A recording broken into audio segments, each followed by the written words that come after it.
નમસ્કાર નમસ્કાર નમસ્કાર નમસ્કાર નમસ્કાર નમસ્કાર નમસ્કાર નમસ્કાર hello hello hello hello hello hello hello કેમ છો મારા ધોરણ 6 ના નાના નાના ભૂલકાઓ, મારા કલેજાઓ?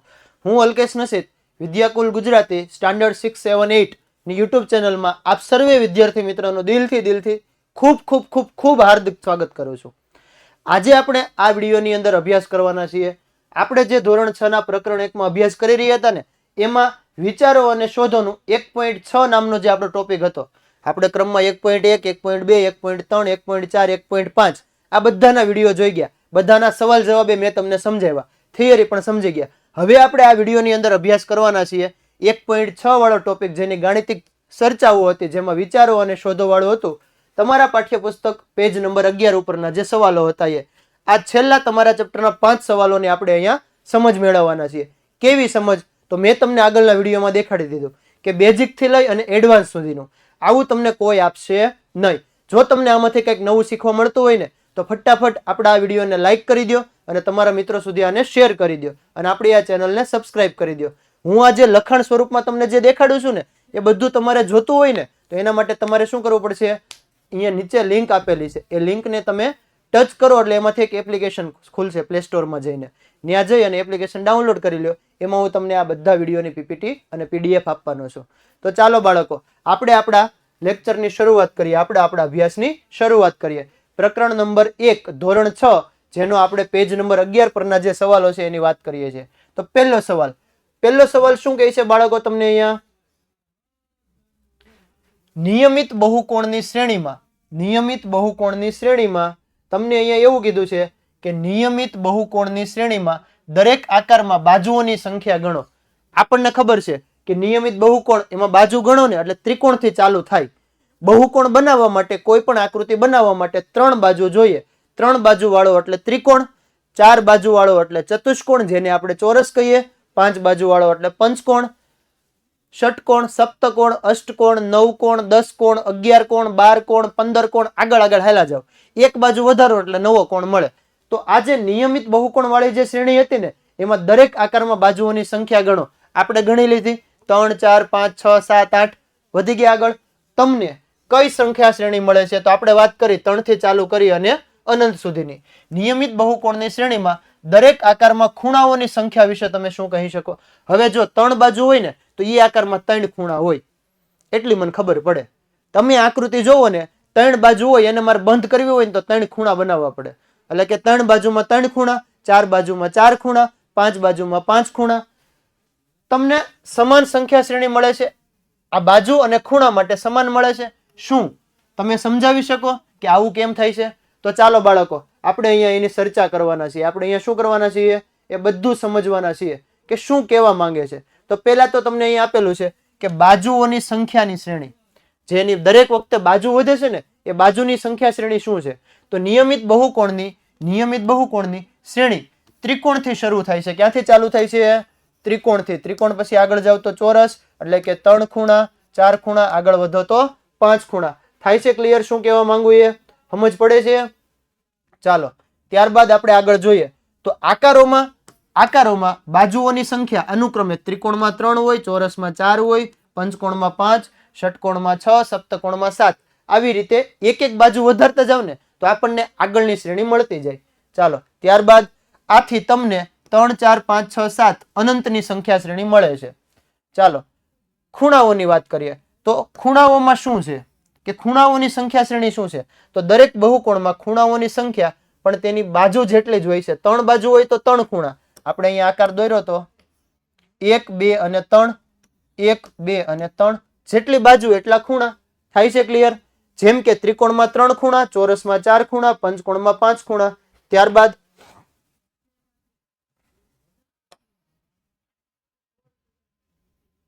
ખૂણાઓ માટે પણ તમને 3, 4, 5, 6, 7 ની સમાન સંખ્યા શ્રેણી મળે છે. બાજુઓ માટે 3, 4, 5, 6, 7, હજી આગળ વધો તો 8. આ હતી બાજુઓ માટે. આ કોના માટે હતી? બાજુઓ માટે હતી. હવે આપણે લખીએ છીએ ખૂણાઓ માટે. હવે આપણે કોના માટે લખીએ છીએ? ખૂણાઓ માટે. તો એના માટે પણ 3, 4, 5, 6 અને 7.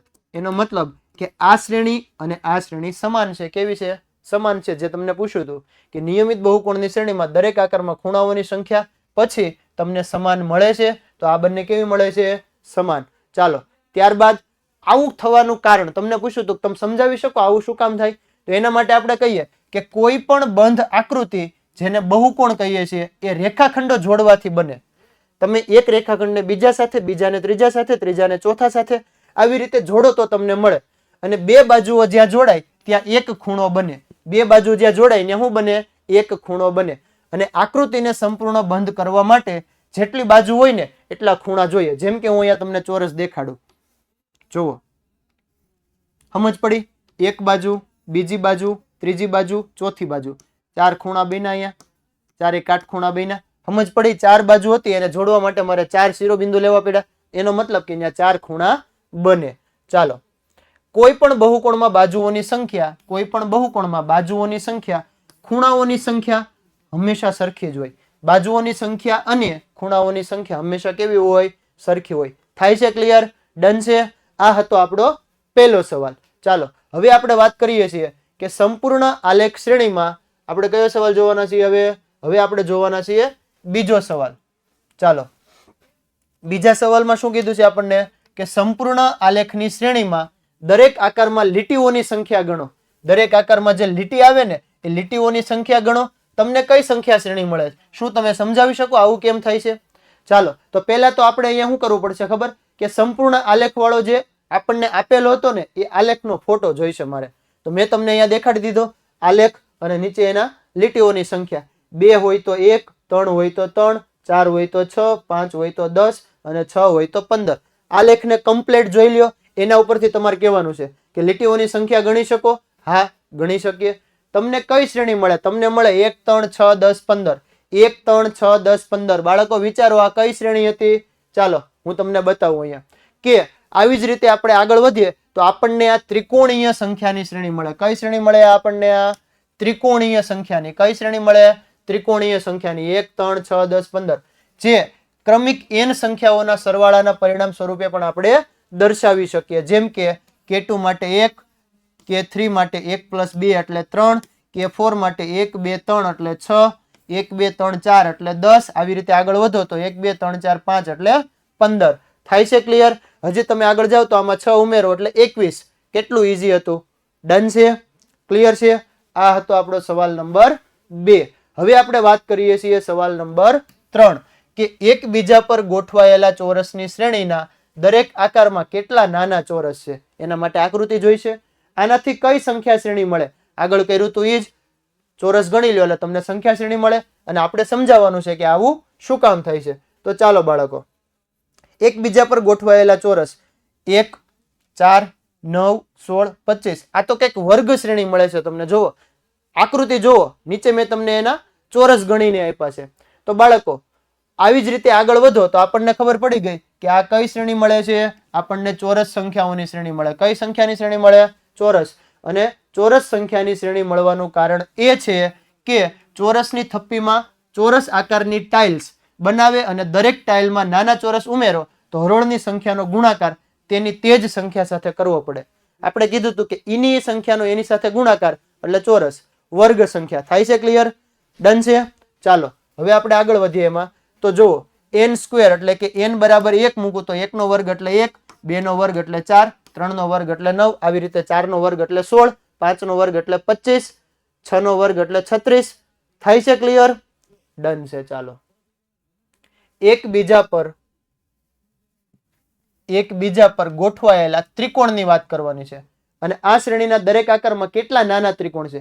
આનાથી કઈ સંખ્યા શ્રેણી મળે? શું તમે સમજાવી શકો કે આવું કેમ થાય છે? શ્રેણીના દરેક આકારમાં, દરેક હરોળમાં કેટલા ત્રિકોણ છે? ચાલો, તો પહેલા તો આપણે એ ચેક કરી લઈએ કે એકબીજા પર ગોઠવાયેલા ત્રિકોણનો આકાર કેવો છે. તો આવું કંઈક આપણને દેખાડ્યું હતું. આ આકારમાં આપણે જોયું, પહેલામાં 1, બીજામાં 4, 9, 16, 25. આ તો આગળ જેવું મળ્યું, વર્ગ સંખ્યા મળી બાળકો. મળી ને વર્ગ સંખ્યા? તો એનો મતલબ કે અહીંયા પણ આપણને વર્ગ સંખ્યાની શ્રેણી મળે છે.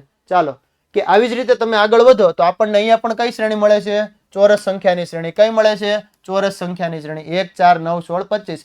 દરેક હરોળમાં રહેલા નાના ત્રિકોણની સંખ્યાનો સરવાળો કરી આ શ્રેણી આપણે મેળવી શકીએ. જેમ કે 1, 1 + 3 એટલે 4, 1 3 5 એટલે 9, 1 3 5 7 એટલે 16. એકી સંખ્યા ઉમેરતી જવાની એટલે તમને અહીંયા મળતું જાય કે ત્રિકોણ.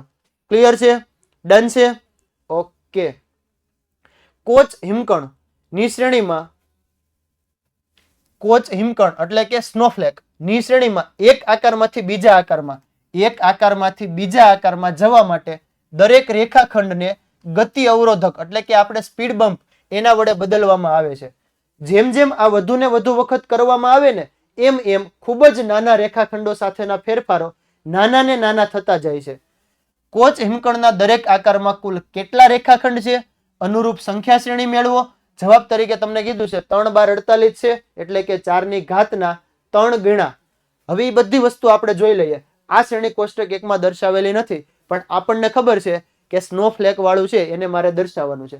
તો હું સ્નોફ્લેક ને પહેલા સમજી લઉં કે એ છે શું. તો કોચ હિમકણ આપણે આવો કંઈક આકાર જોયો તો એમાં રેખાખંડ આવતા હતા. દરેક ખૂણામાં બમ્પ મૂકો તો તમને દર વખતે એના ઘાતના 4 ગણાના 3 ગણા જેવા થતા હતા. કંઈક 4 ની ઘાતના 3 ગણા જેવા. 3 12 48 192 768 આપણી આકૃતિ છે. આકૃતિમાં આપણે ખૂણા વધારવાના છે. જેમ કે આપણને કીધું છે કે પહેલા આકારમાંથી બીજા આકારમાં જવું હોય એના માટે તમારે ગતિ અવરોધક મૂકવાનો, સ્પીડ બમ્પ મૂકવાનો. એ મૂકો ને એટલે રેખાખંડ વધે. શું થાય? રેખાખંડ વધે. પહેલામાં 3 હતા બીજામાં 12 થઈ ગયા, 48 થઈ ગયા, 192 થઈ ગયા, 768. આ હવે થાય છે કઈ રીતે? તો જો બાળકો, આવી જ રીતે આગળ વધો ને એટલે તમને આપણને અહીંયા 3 12 48 192 768 ની સંખ્યા શ્રેણી મળે. જેમાં દરેક પદ એ 4 ની ઘાતના 3 ગણાના છે. 4 ની ઘાતના 3 ગણા એટલે કે 3 ગુણ્યા 4 ની n-1. n બરાબર 1 લઉં, n બરાબર 1 લઉં, n ની જગ્યાએ 1 મૂકું તો મને આવું મળે કંઈક. 4 ની 0 એટલે 1 આપણે આ થિયરીમાં શીખી ગયા હતા. 2 લઉં તો 3 ગુણ્યા 4 ની 2 માઇનસ 1. 3 ગુણ્યા 4 ની 1 એટલે કે 12. 3 લઉં તો 4 નો વર્ગ 16 તેરી ને 48. 4 લઉં તો 4 નો ઘન. સમજ પડે છે હું કહું છું? થઈ ગયું ક્લિયર? હવે ડન છે. જે જવાબ આવે એ આપણી આગળની શ્રેણી. ચાલો બાળકો, અહીંયા આપણે આપણા આ પહેલા ચેપ્ટરની પૂર્ણાહુતિ કરીએ છીએ. પ્રથમ ચેપ્ટરની મેં તમને થિયરી આપી દીધી, દરેક સ્વાધ્યાયના જવાબ આપી દીધા. મળીએ આપણે આવતા લેક્ચરમાં પ્રકરણ નંબર 2 સાથે, જેમાં હું તમને બેઝિક થી લઈને એડવાન્સની બધી માહિતી આપવાનો છું. જો તમારે પ્રકરણ 2 ક્લિયર કરવું હોય તો મારો આવતો લેક્ચરનો વિડીયો જોઈ લેજો. અને પ્રકરણ 1 માટે મેં બધા જ વિડીયો મૂકી દીધા છે. એકવાર તમે ક્લિયર કરજો. આપણે મળીએ આવતા લેક્ચરમાં. ચલો, ત્યાં સુધીમાં તમે તમારા મિત્રો સુધી વાત કરી દો. આ બધી માહિતી તમને અહીંયા મળવાની છે. ક્યાં? યુટ્યુબમાં. પણ કઈ ચેનલમાં? વિદ્યાકુલ ગુજરાતી 678, જે ગુજરાતની આમ ગણો ને તો નંબર 1 ચેનલ બનવા જઈ રહી છે. કેમ કે તમને એમાં અભ્યાસ કરવાની મજા જ આવશે. અત્યારે તો આપણે અહીંયા ગણિત અને વિજ્ઞાન ચાલુ કર્યું છે. જેમ જેમ સમય જશે એમ એમાં તમારા માટે સમાજ અને અંગ્રેજી પણ લાવી રહ્યા છીએ. એ પણ મફતમાં, ફ્રીમાં. આખું વર્ષ અમે તમને અભ્યાસ કરવાના છીએ. તો તમારે અમારી સાથે જોડાયેલું રહેવું પડશે. એના માટે આપણી આ ચેનલને સબસ્ક્રાઇબ કરી દો. અને મેં તમને 1.6 સમજાવ્યું, જો એમાં તમને મજા આવી હોય તો ફટાફટ આ વિડીયોને લાઈક કરો અને તમારા મિત્રો સુધી એને શેર કરો. મળીએ આપણે આવતા લેક્ચરમાં.